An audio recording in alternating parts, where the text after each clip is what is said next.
Basketball fans, the Toronto Raptors still have some fight in them. Maybe not as much as Isaiah Stewart, but more than the Philadelphia 76ers. Welcome into Raptors Today. We got Malton's finest, Sherm Hamilton.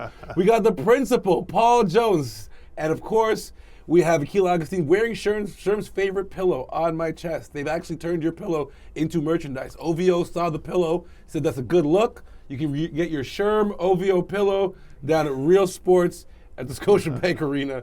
Let's jump into it. I'm doing my best to avoid talking about the end of this season, even though that is my job.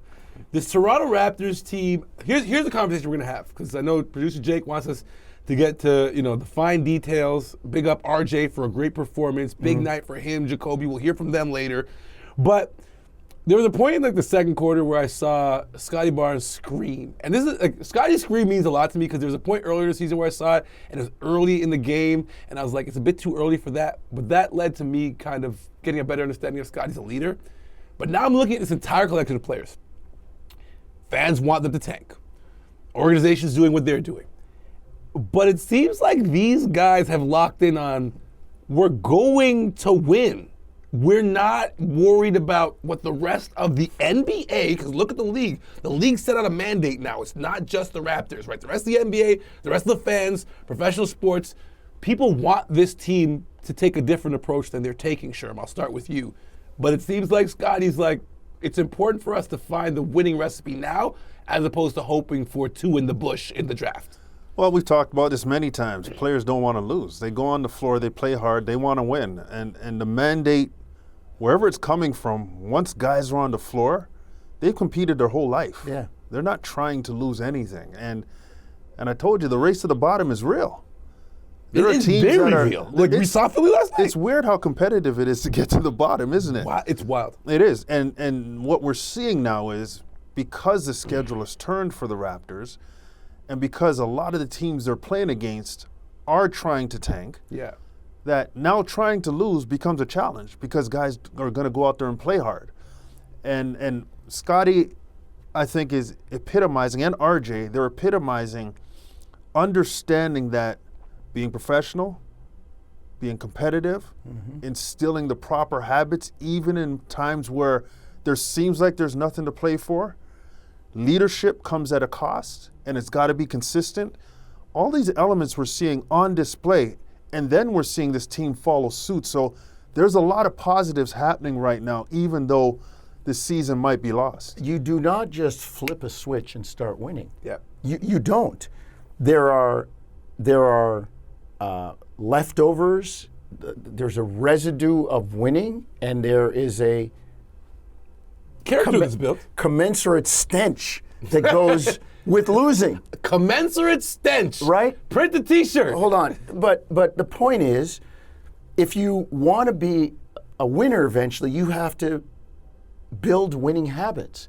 And in spite of what's going on, this is what this team is trying to do now. And the Raptors are kind of walking the fine line of, we're trying to get a draft pick, but we want to establish winning habits. And when you say the Raptors, it's an umbrella, because it's not just, the Raptors isn't just the players, it's the front office, it's the coaches, right? So there's factions in this all of a I sudden. dare you to put any competitor on the floor and say, it's okay if you lose. Well, so this is the movie Major League. Yeah. That old movie Willie Mays Hayes. Where they said to the owner wanted to sell the team, and you guys suck, and I hope you lose. They're like, no, we're not doing that. And any kind of competitor is not going out there in their right conscience with any kind of professionalism, as Sherm says, competitiveness, and saying, oh, it's okay to lose. It's not. Props to Wesley Snipes' character, Willie Mays Hayes, one of my favorite characters in all of film. But but the piggyback on this is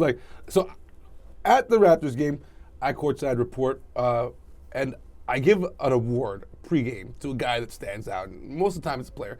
The other day I did Darko, because I really think, look, we've seen teams struggle, and we've seen teams decide that they want to go into the draft. And we've seen what that can do to a locker room, to an organization, to a fan base, to the energy around a building.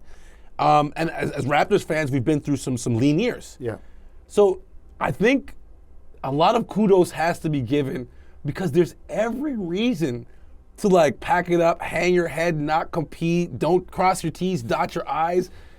But that hasn't happened. Yeah, Darko's been absolutely phenomenal. He's been great in this situation.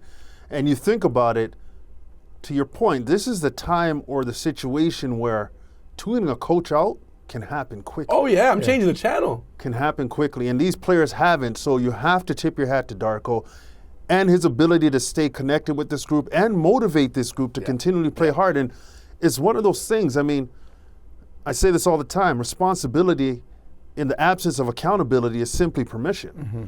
So you have to. Hold up. No, you don't say that all the time. You don't say that all the time. Say it one more time for the people. Responsibility in the absence of accountability is simply permission. Preach! So you have to, even in a losing situation, hold players accountable. Right.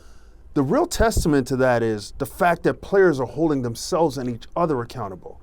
That's the next level. That's where winning can happen, and that's where great habits are established. And that's why a lot of people are looking forward to next season because of what's being established and what you're seeing now, even without all the results coming in the win column, right? A team plays really well in the second half of the game, and you can see the seeds were planted at the end of the first half. They played well the last 4 or 5 minutes, and they come out of the locker room, and it's like, wow, look at the second half. It's like, well, wait a minute. If you were paying attention, you saw the antecedents, the precursors to that in the first half. And that's why everybody's looking forward to next season. When you see what you're seeing now, like the Raptors are 20-16 since January 31st. Without all their guys in the lineup, with the mandate of development still being at the top of the list. I know the schedule is not great, but you can only play who's in front of you, and you're 4 games over 500. No, solid points across the board. Listen, responsibility without accountability is permission. I'm calling you out because he said that many times. Today it hit me. Okay? Maybe because I'm a dad now. Okay. I don't have a mic to drop, so I'm going to drop my phone. And let's head to the players. We got Jacoby. And who else we got? RJ, check it out. How did this one feel tonight? You know, it felt good. I think we definitely had a team effort. We started off the game very good defensively. We kind of slacked second half, but we picked it up towards the end. Just got a breakaway. You were just 2 rebounds shy of a double-double. What do you felt was working for you on both ends? I think it really all started for me defensively. Today, I think I had active hands, which kind of this helps me get into the game offensively. Just allows me to play free. We can get out and run. And then, just with the confidence I have, I'm just keep shooting, keep doing what I do. And then you mentioned the defense that kind of sparked your offense. That seemed to be a theme today, as like even coach at halftime was talking to me about, the impressive perimeter defense you guys showed. What was kind of the mindset going into tonight's game defensively? That's something we've been working on all season, especially ever since All-Star break. That's just something we're kind of holding ourselves accountable with, making sure we're always active hands, kind of challenging ourselves, because we know next year that's something that we want to start from the beginning. I mean, you just told me that you woke up this morning feeling pretty good, and that kind of translated to the game. What was that rhythm? I felt bouncy this morning, shoot around, got a couple dunks, so I was feeling good. Is that more of like a mindset thing or an energy thing? I don't know. Some days it's just better than others. So yeah. Is it? Do you attribute maybe some of the rest games that you've been able to have in terms of like getting ready and prepared for the next one? That 100% helps for sure. So yeah, definitely. When you're resting, we still work to try to get ready for, when you are going to play.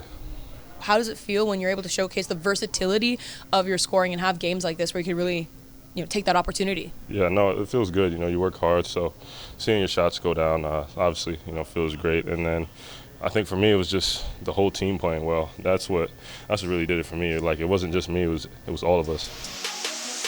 Hey, it's JYD. Thanks for watching the Raptors YouTube channel. Check out our latest videos and subscribe for more.